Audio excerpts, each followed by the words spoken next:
Halo semuanya, perkenalkan saya Dea Christine dengan NIM 12331510149.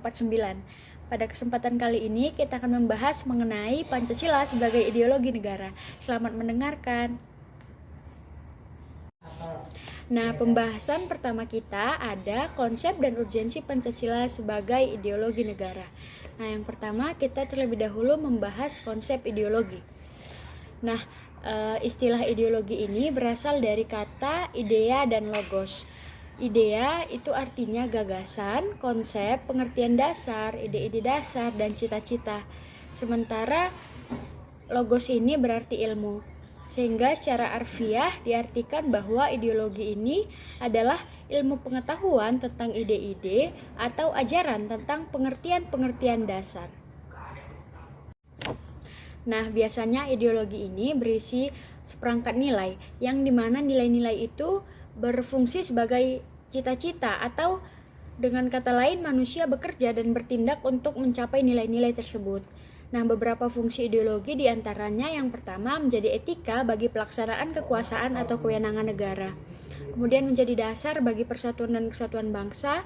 Kemudian juga fungsinya sebagai asas yang harus ditaati dan dipatuhi dalam pelaksanaan pemerintahan serta hubungan-hubungan antara yang memerintah dengan yang diperintah.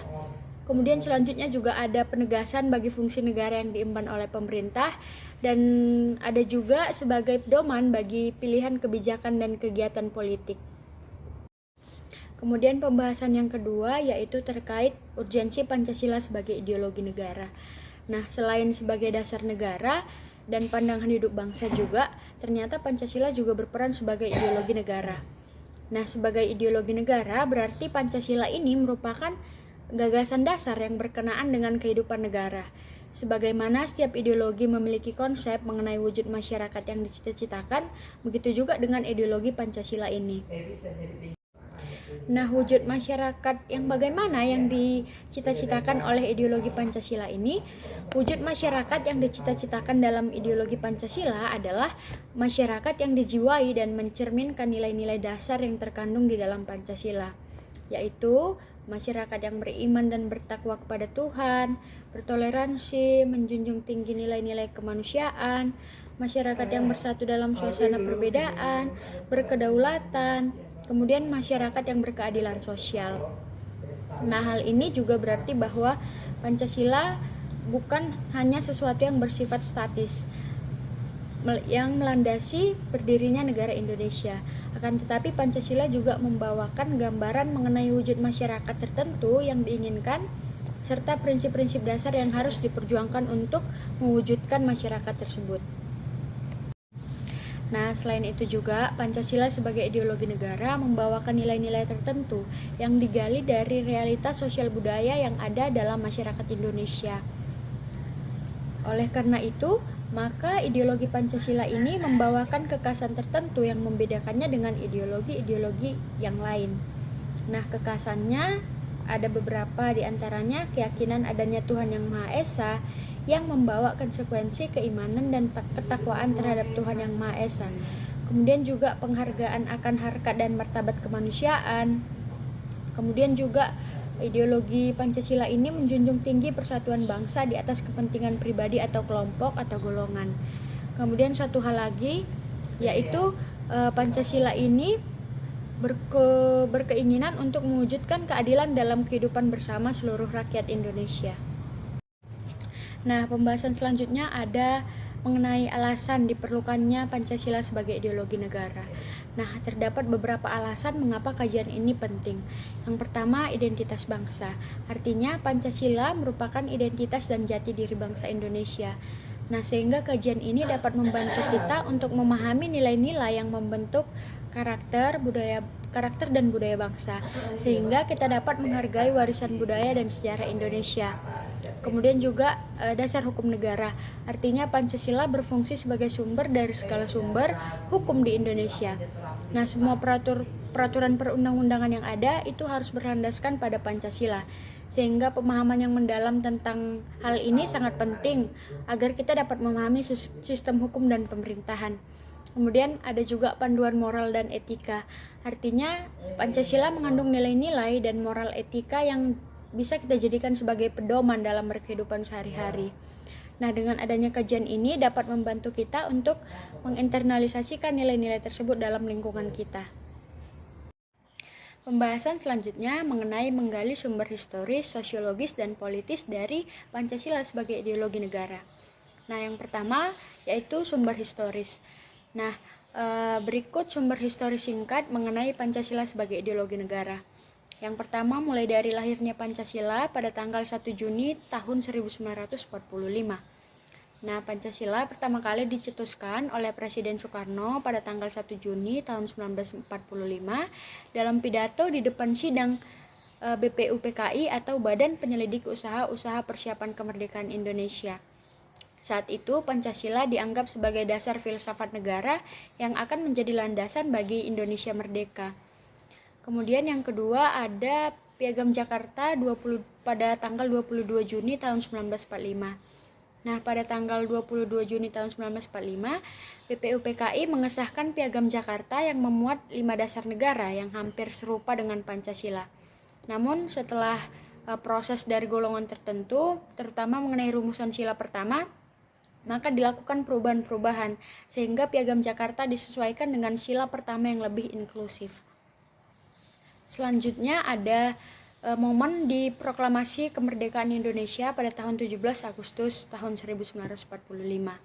Setelah kemerdekaan Indonesia diproklamasikan, Pancasila yang disusun sebelumnya menjadi dasar bagi pembentukan negara Republik Indonesia yang sudah tercantum dalam pembukaan Undang-Undang Dasar tahun 1945.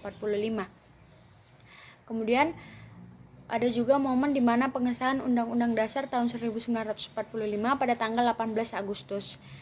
Nah, pada tanggal 18 Agustus ini, Pancasila secara resmi dijadikan sebagai dasar negara Indonesia yang dituangkan dalam pembukaan Undang-Undang Dasar tahun 1945.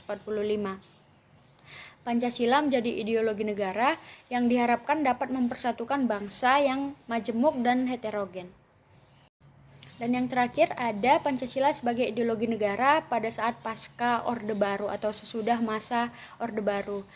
Nah, setelah masa Orde Baru ini berakhir yang pada tahun 1998, Pancasila tetap dipertahankan sebagai ideologi negara yang menyesuaikan dengan perkembangan zaman dengan tujuan menjaga persatuan dan integritas bangsa Indonesia.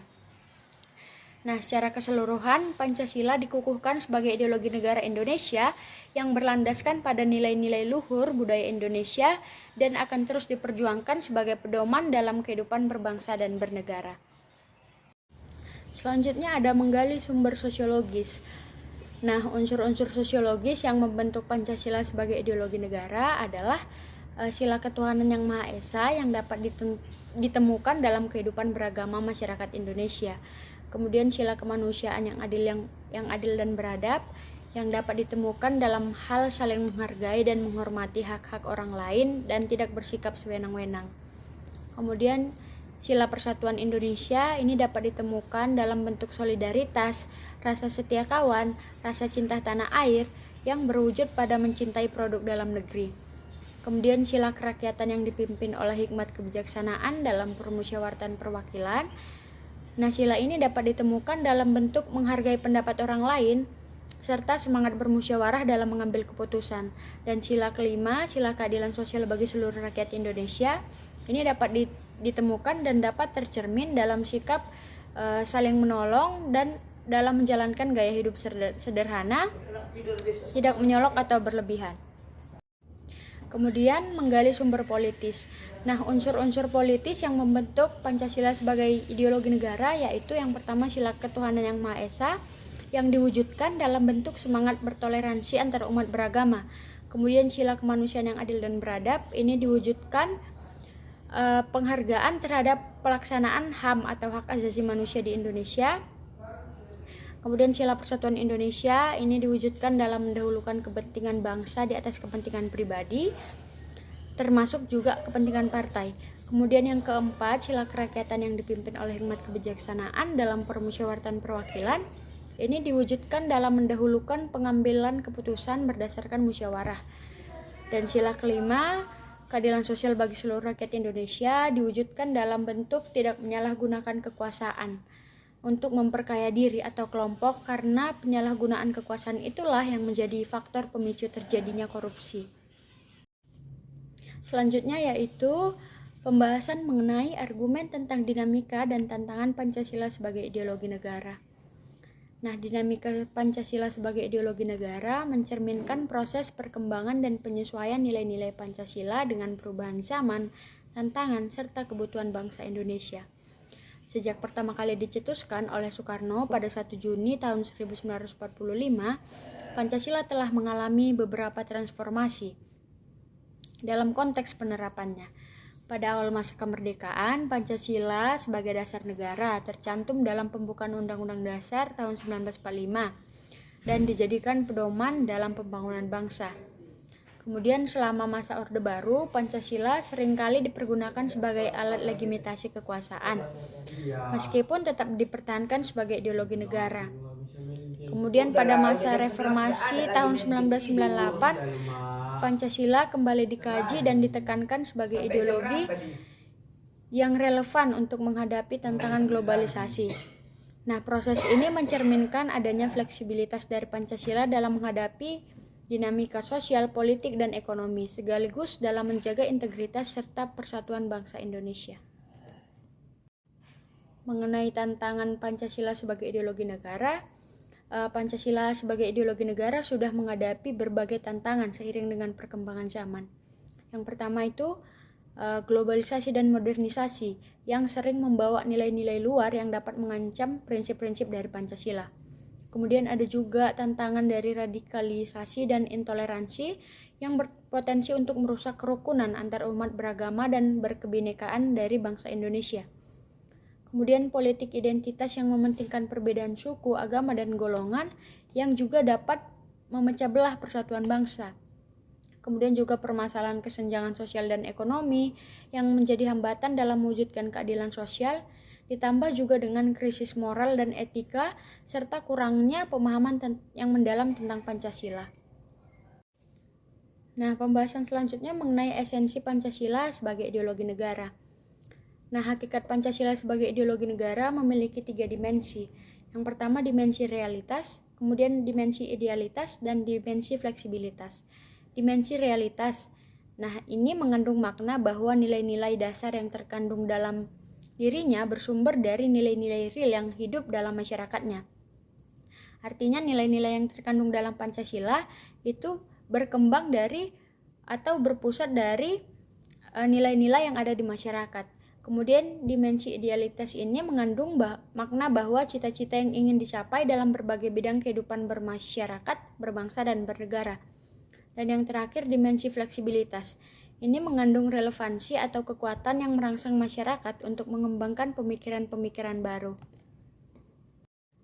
Pembahasan yang terakhir yaitu mengenai urgensi Pancasila sebagai ideologi negara. Nah, peran ideologi negara itu bukan hanya terletak pada aspek legal formal, melainkan juga harus hadir dalam kehidupan konkret masyarakat itu sendiri. Beberapa peran konkret Pancasila sebagai ideologi meliputi hal-hal sebagai berikut. Yang pertama, ideologi negara sebagai penuntun warga negara. Artinya, setiap perilaku warga negara Indonesia harus didasarkan pada prinsip moral. Kemudian, ideologi negara sebagai penolakan terhadap nilai-nilai yang tidak sesuai dengan sila-sila Pancasila. Baik, demikianlah yang dapat saya sampaikan pada pembahasan kita kali ini. Semoga informasi-informasi yang saya berikan dapat bermanfaat bagi kita semua. Terima kasih.